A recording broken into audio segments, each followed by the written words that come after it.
What's up guys, Tim here from Audio Tutor. A quick tip for you today. I'm Lightyear on Instagram has asked about how to do a reverb swell, or what's often called a reverb throw.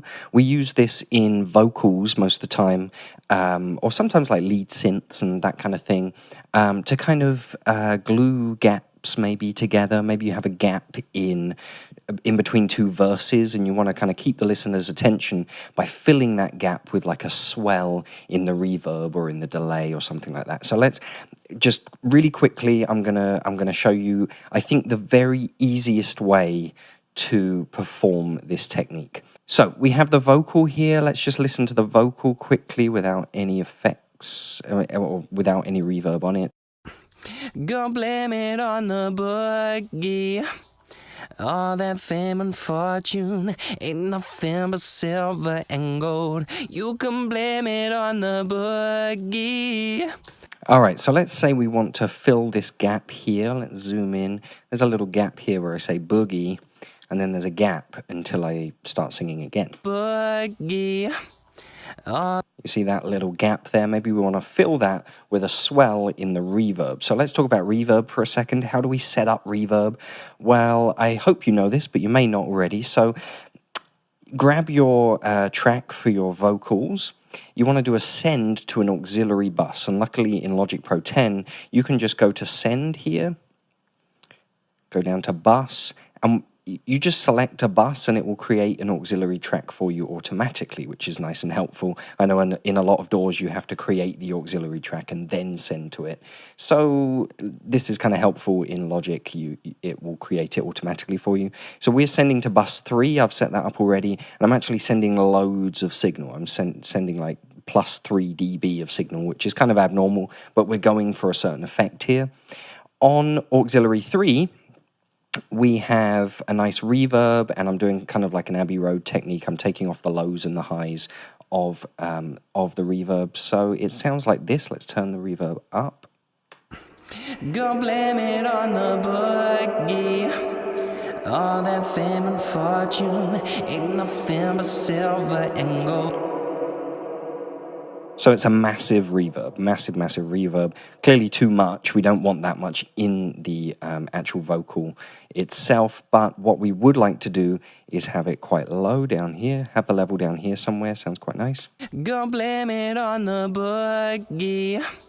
It's just got this sort of background, nice little detail.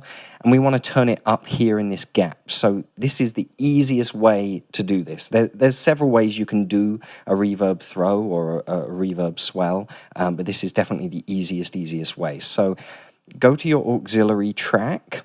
Where it says read here, change that to touch. Should come up yellow, and you might get the auxiliary track comes up here in your project, which is helpful as well.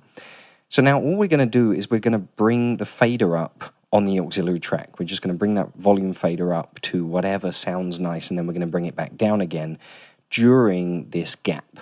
So let's do that. And the idea of this touch button, you set that to touch, and then Logic is actually going to remember and draw out the automation that you're doing. So you do playback and you change whatever you like during playback, and then Logic will automatically draw out all of that automation for you without you having to do it manually. So it's really helpful. So let's record. Gonna blame it on the boogie.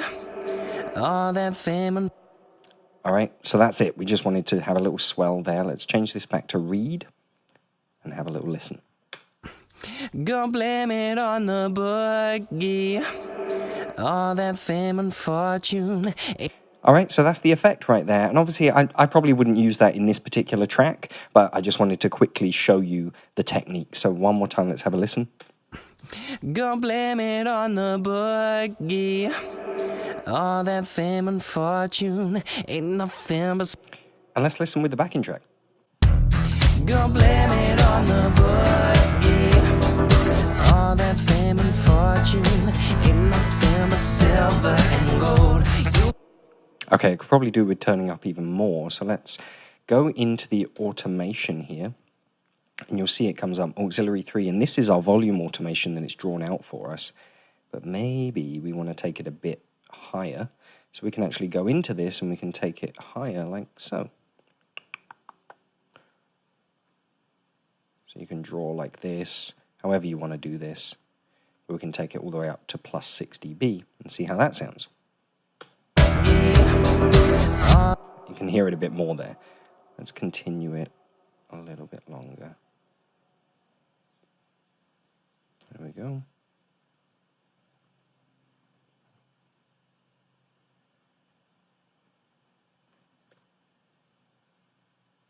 And by the way, to get into that panel, the quickest way is just to press the letter A. Will take you into the automation panel so you can fix any little issues like that and really be meticulous and change things however you want. Let's have a listen. Go blame it on the boogie, all that fame and fortune. All right, so there's the effect, and I don't think I'd use that in this particular song. This is like a funk pop song. It doesn't really fit, but there's the effect, and it sounds really nice, and that is the quickest way that I can think of to do it. The other ways is you could automate the send track and stuff like that, or even automate the plugins themselves, but I think the quickest, most effective way is just to automate the fader on the auxiliary send. All right, I hope that helped. What was your name? What was your name? I'm Lightyear. Well, I hope that helped. I'm Lightyear on Instagram. All right, guys. Well, I will see you on the next video tutorial. My name's Tim from Audio Tutor. Ciao. Go blame it on the boogie, all that fame and fortune.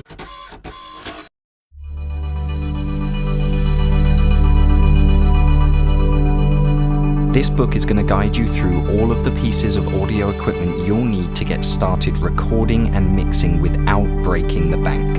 Record and mix on an affordable budget, getting started.